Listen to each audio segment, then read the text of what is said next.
Halo semuanya, senang ketemu dengan kamu lagi ya. Semoga harinya menyenangkan. Nah, sebelum kita mulai, sebagai reminder, kamu bisa klik thanks untuk mengapresiasi konten atau video-video saya yang ada di bawah video. Nah, topik kita hari ini yaitu tentang biosecurity atau barang apa saja yang boleh masuk Australia atau tidak boleh masuk. Karena itu bisa jadi membingungkan ya, maka dari itu saya buatin video sebagai guideline supaya kalian gak bingung lagi.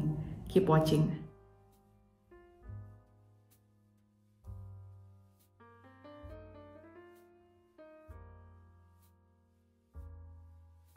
Sebagaimana yang teman-teman tahu ya, bahwa Australia itu adalah salah satu negara yang ketat ya terhadap peraturan dan hukum yang berlaku. Jadi ketika ada seseorang yang melanggar hukum, maka akan dikenakan sanksi yang ada. Nah, ini tergantung porsian dari kriminalitas atau pelanggaran yang dilakukan. Jadi bisa kecil atau bisa bahkan gede gitu ya, dendanya bisa 10.000, bahkan bisa ratusan ribu, atau bahkan bisa dipenjara sekalipun. Jadi benar-benar mesti be aware ya. Nah, langkah yang pertama yang bisa mencegah ini adalah be aware dengan barang apa saja yang dibawa di koper maupun yang ada di hand carry-on bag ya. Karena ketika kamu ketahuan sengaja atau tidak sengaja membawa sesuatu yang mencurigakan, kamu akan dipertanyakan, dan kemudian kalau jawabannya, oh ini mama saya yang packing, oh ini misalkan pembantu saya atau bibi saya atau bapak saya, kakak saya yang packing. Nah, itu jawaban-jawaban yang nggak bisa diterima oleh petugas border ya, karena bayangkan ya, mereka menerima banyak sekali jawaban yang seperti ini ya dari penumpang lain yang melanggar, sehingga mereka ya akan keep going gitu, akan melakukan tugasnya yaitu memberikan sanksi. Jadi untuk mencegah hal ini mesti be aware ya dengan barang apa saja yang dibawa. Jadi semua barang itu kita tahu dan kita packing sendiri. Sebelum kita masuk ke topik inti, saya akan menjelaskan kenapa pemerintah Australia itu sangat ketat ya terhadap peraturan border. Seperti yang kita tahu ya, kalau Australia itu kan letaknya di selatan banget nih. Jadi kalau di map itu ada di bagian paling bawah. Sehingga itu yang menjadikan Australia itu memiliki flora dan fauna yang unik dan tidak ditemukan di tempat-tempat lain. Kamu pernah nggak mendengar kanguru di negara lain? Pasti nggak pernah kan? Kanguru, koala, emu, wombat, Tasmanian devil, itu kan animals yang perlu dipelihara ya, yang perlu dijaga agar tidak punah ya kan? Nah, begitu juga dengan flora yang ada di Australia, seperti misalnya Banksia. Banksia itu saya cuma ketemu so far ya, ada di Australia aja. Dia tuh kayak sikat gitu loh, si tumbuhan itu. Dan lain sebagainya, ada banyak sekali tumbuhan dan hewan yang native. Jadi itu yang mesti dijaga dari kepunahan. Kemudian yang kedua, Australia itu dikenal sebagai produksi farm ya yang terbesar di dunia, salah satunya lah gitu. Jadi seperti daging sapi ya, pokoknya daging-daging premium gitu ya, atau alkohol, atau misalnya vineyard ya, ada banyak sekali perkebunan wine yang ada di Australia, perkebunan lainnya gitu ya, produksi tanaman atau misalkan sayuran gitu ya, itu ada banyak buah-buahan gitu ya.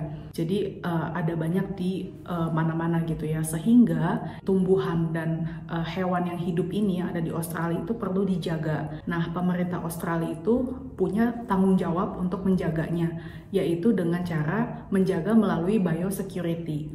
Nah, apa itu biosecurity? Jadi bio itu diambil dari kata biology dan security itu adalah pengamanan ya, seperti yang kita tahu ya.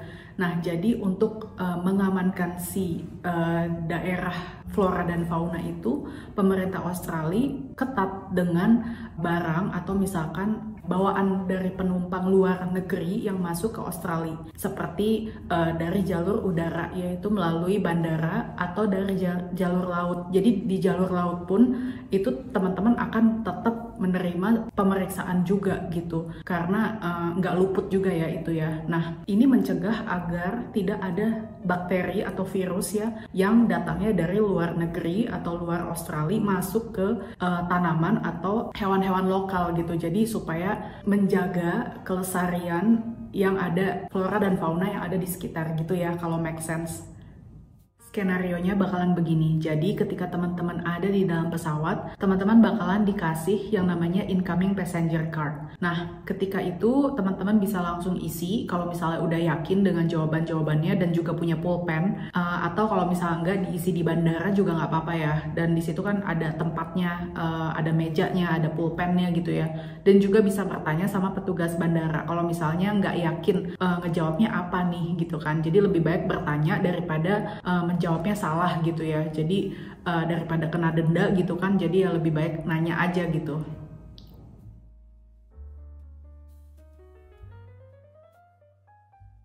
Kita masuk ke section yang pertama ya, yaitu barang apa saja yang boleh masuk ke Australia tanpa kamu mesti mendeklarnya. Yang pertama adalah pakaian ya, pastinya itu boleh dibawa. Kemudian yang kedua adalah sepatu ya, jadi sepatu yang bersih itu boleh masuk ke Australia. Tapi kalau sepatunya kotor, misalnya kamu ke peternakan atau misalnya kamu main becek-becekan, kena hujan, pokoknya kalau sepatu itu dalam keadaan kotor, itu kan bisa jadi ada bakteri. Dan lagi itu bisa melanggar biosecurity, sehingga ketika kamu datang ke Australia, make sure sepatu yang kamu bawa itu dalam keadaan bersih. Dan yang ketiga yang boleh kamu bawa adalah personal hygiene. Jadi seperti parfum atau misalkan toiletries gitu ya, kayak sabun, odol dan lain sebagainya. Itu kamu boleh bawa asalkan kalau kamu bawa itu di hand carry on bag itu harus di bawah 100 ml. Nah, kemudian yang keempat, barang elektronik ya seperti handphone, iPad, tablet gitu ya atau laptop itu bisa dibawa. Barang yang kelima yang boleh dibawa yaitu souvenir ya. Jadi kalau seandainya teman-teman traveling ke luar negeri atau misalkan baru datang dari Indonesia kemudian kepingin bawa souvenir ke orang yang ada di Australia, itu boleh. Kemudian yang keenam itu adalah confectionery. Jadi kalau misalnya teman-teman mau bawa makanan, itu makanan yang tipe tertentu itu boleh. Kayak misalnya yang dibungkus ya, kayak misalnya coklat, permen gitu ya. Pokoknya yang confectionery itu nggak apa-apa. Kemudian yang udah keberapa tuh? Ketujuh ya sekarang. Yang ketujuh itu adalah leather items. Jadi leather items itu seperti misalnya teman-teman punya belt atau misalkan tas atau sepatu yang bahan dasarnya dari kulit, itu nggak apa-apa. Kemudian yang kedelapan yang boleh itu adalah bawa uang cash, tapi cuma sampai maksimal 10.000 AUD ya atau Australian dollar.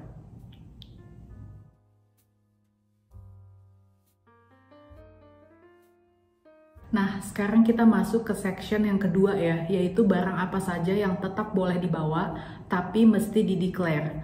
Yang pertama yaitu vitamin and supplements ya. Jadi kalau teman-teman punya vitamin gitu ya atau suplemen, itu nggak apa-apa masuk ke Australia, tapi mesti dideclare. Kemudian yang kedua itu obat-obatan. Jadi misalnya teman-teman punya obat-obatan, tapi sebenarnya nggak perlu resep dokter ya. Jadi untuk keperluan pribadi itu nggak apa-apa. Yang ketiga, obat yang ada prescription dari dokter, jadi ada resepnya ya. Jadi ini obat-obatan pribadi untuk penumpang X dan memang sudah diberikan resepnya dari si dokter gitu ya. Nah, kemudian yang keempat, ketika teman-teman punya uang cash lebih dari 10.000 AUD, itu juga mesti dideclare. Barang lainnya yang boleh dibawa dan dideclare adalah barang belanjaan di duty free. Jadi kalau misalnya kamu belanja di duty free sampai $900, itu boleh ya dibawa dan juga dideclare. Kemudian yang selanjutnya adalah alkohol dan tobacco. Kalau seandainya biasanya kamu bertanya kan, bawa rokok berapa banyak nih, alkohol berapa banyak nih gitu kan ya. Kalau alkohol itu maksimal 2,25 liter. Kemudian untuk tobacco ya itu maksimal 25 batang satu bungkus ya, yang isinya 25 batang yang belum kebuka si bungkusnya, atau rokok yang sudah terbuka bungkusnya, dan atau gitu ya. Jadi misalnya nih kamu mau bawa rokok dari Indonesia, jadi si satu bungkus itu isinya 25 batang tapi belum kebuka ya, masih kesegel gitu ya, masih ada stikernya.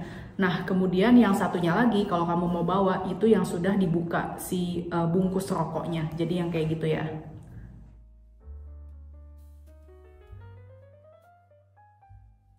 Nah, sekarang kita masuk ke section barang apa saja yang tidak boleh masuk ke Australia. Yang pertama adalah fresh fruit and vegetables atau buah-buahan dan sayuran yang segar. Jadi kalau misalnya kamu suka dengan buah-buahan tertentu ya, kayak rambutan, pisang, mangga, apapun yang misalnya mahal gitu sekiranya di Australia, atau misalnya kamu memang dari negara apapun lah gitu ya, selain yang ada di Australia dan kamu membawa itu nggak boleh dibawa masuk ke Australia. Jadi sebaiknya ditinggalkan saja. Nah, yang kedua itu adalah homemade food ya. Jadi kalau seandainya mama kamu atau keluarga kamu gitu ya masakin kamu rendang atau masakin masakan rumah ya, dan kemudian ditaruh di wadah atau Tupperware atau Ziploc bag gitu misalnya, itu nggak boleh masuk ya, karena again melanggar biosecurity sama dengan buah-buahan yang segar tadi gitu ya. Karena di situ akan terjadi kontaminasi bakteri atau pest yang akan menularkan ke hewan-hewan lokal atau tumbuhan yang ada di Australia. Kemudian yang ketiga yaitu makanan atau minuman dari pesawat. Jadi kalau misalnya ya udah deh makannya nanti aja gitu, atau misalkan minumnya nanti aja gitu, nah itu nggak boleh dibawa gitu ya. Jadi yang ada di pesawat keep di pesawat. Yang keempat, kamu dilarang membawa pets ya, atau hewan peliharaan atau binatang lainnya. Nah, sebenarnya boleh, tapi mesti melalui karantina atau security tertentu gitu ya, dan biayanya pun akan terpisah lagi gitu. Jadi si hewan ini harus melewati karantina atau apa namanya terkhusus lah gitu ya, di bagian section hewan-hewan.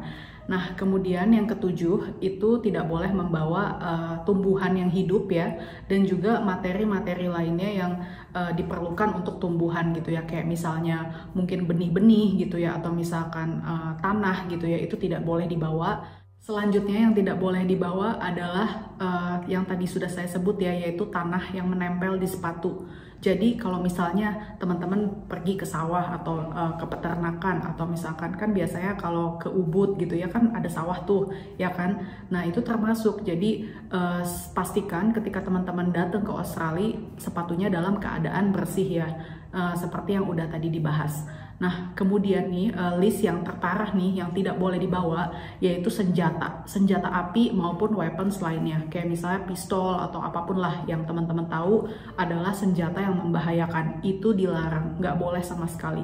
Kemudian yang terparah lainnya adalah narkoba dan narkotika lainnya ya, kayak sejenis ganja atau apapun lah gitu ya. Pokoknya nggak boleh masuk ke Australia sama sekali.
Dari sekian contoh-contoh yang saya sebut ya, dari barang apa saja yang boleh dibawa, barang apa saja yang boleh dibawa tapi mesti dideklar, barang apa saja yang tidak boleh dibawa sama sekali, itu kan hanya contoh-contoh saja. Jadi sebenarnya ada banyak sekali items ya yang tertera gitu ya. Jadi teman-teman kalau seandainya, oh ini ada barang spesifik yang mau saya bawa tapi sama Nura nggak dibahas nih gitu ya. Jadi bisa saya akan cantumkan linknya di description ya, yaitu websitenya ABF atau Australian Border Force. Jadi teman-teman bisa cek aja di situ dan kemudian bisa search aja ya di kolom search gitu ya, kira-kira barang ini boleh nggak masuk atau yang ini mesti dideclare atau enggak gitu ya. Jadi untuk memastikan bisa cek di situ.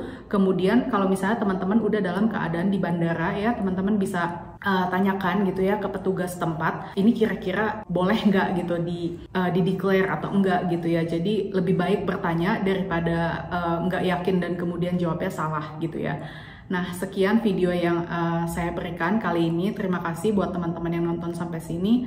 Teman-teman bisa follow saya di Instagram di @nura.lami, juga bisa subscribe ya, dan juga share video ini ya kalau teman-teman merasa video ini bermanfaat ya. Oke deh, see you in another videos. Bye!